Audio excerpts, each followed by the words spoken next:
You probably think I'm upset. So tomorrow we're having our first Halloween banner, spooky Halloween night. Sorry, correction, second Halloween. We had one last year with Trick or Treat Yuki, but she's not an ordinary banner. She is a limited banner. And so for this video, we're going to talk about her, if you should save your diamonds or if you should go for her because she's limited. And then we'll also compare her with this Eydis and see which one is better if you did want to pull between the two. All right, so like I mentioned earlier, she is a limited banner, so she will not be back unless something special is going on. And by special, most likely we'll see her pretty soon again during the anniversary at like the end of November, which, let me remind you, that is only 1 month away. But of course, what you do with your diamonds is completely up to you, like what I did for my last video. I thought it was a good idea. Anyway, Sweet Dreams Alice. So she is a charge, an assault, and a healing unit. Now she has some pretty nice stats: 2,424 attack, 319 speed. I like to see that. So of course she'll be dealing that physical damage, so let's check out what she does. So her charge slash attack strong on a single enemy while recovering HP weak to all your allies and raising physical resistance for your allies by 10%. And of course this incarnate charge 20%, but if you do like her skill slots or whatever, make her level 100, I'm sure that goes up to 21.5. Now you may think she might be one of those like Eydis with her Imaginariums. It increases break, so maybe her Imaginarium brings up charge, but no, her Imaginarium brings up her attack for 3%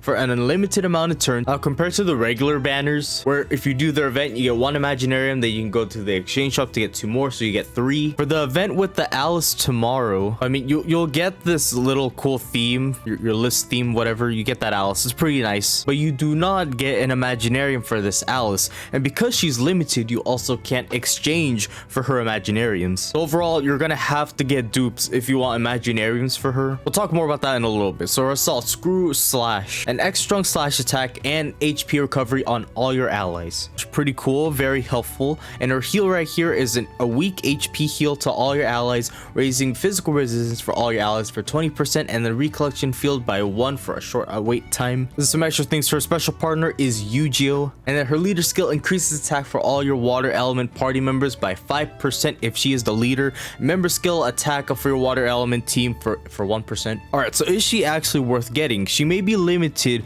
but in my eyes, honestly, I don't actually think she's really all that worth it. Now she looks amazing, but the whole healing part, if you don't remember, we had like the swimsuit Tisei, swimsuit Ronie. With enhanced mode, they also give heal as they attack, so they are replacements if that's what you're looking for, because it is a pretty helpful skill, continuously always being healed as you attack, especially if you're like charge or something. It's very useful. But if you don't have them, you could go for this Alice, or you could save for next month for anniversary, because I'm sure they'll be insane, or maybe even progressive, because that's coming out soon. Now with her 2,400 attack stat, oh, and I forgot to talk about her in incarnate skill. Pumpkin drop, incarnate slash attack on a single enemy, raises physical resistance for all your allies by 20%, and then damage increases by 20% when your recollection field is step 3 or higher. But in terms of damage, now this Alice may have a higher attack. It's really only increased by like 100 extra attack. But with Eydis incarnate, not only does she have her attack up, but for one thing, she has 15% additional damage if there's a physical resistance debuff or a magic resistance debuff,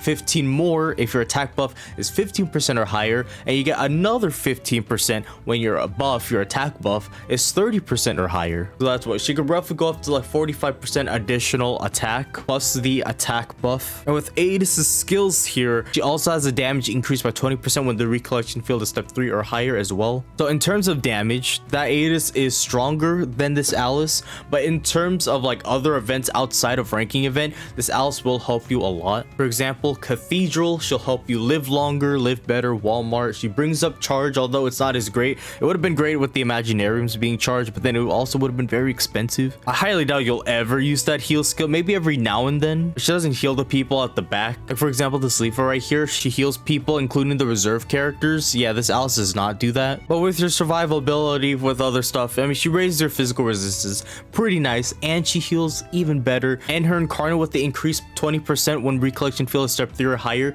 she is gonna deal damage. And of course, every new, I feel like I have to say this, playing these SEO games, the new banners will always be better than the older banners. So of course this Alice will be better than Dill, it will be better than Leafa in terms of damage, but depending on what you want. If you want more damage, that Eydis is cool. If you want more survivability outside of ranking events, I mean, she will deal damage, right? Don't get me wrong, she'll probably deal 500,000 just like I did with this Eydis, but she is useful. But I would still honestly save. You don't have to copy what I do, but I would save instead of going going for this limited Alice. It's only 1 month away, and if you're barely at 1,000 diamond cubes, just save. Honestly, you could do one step if you want, but honestly, just save for next month for the anniversary. I honestly feel like that's way better. I should talk about this on. This just came out. All right, so Kirito's birthday. If you want to do it, you can. I believe step 3 is a guarantee of whoever you choose in here. Now, of course, I would say avoid the top row. I would not go for the top row. Maybe look towards the second row and the last row. And depending on which element you are lacking, because these Kiritos are pretty nice.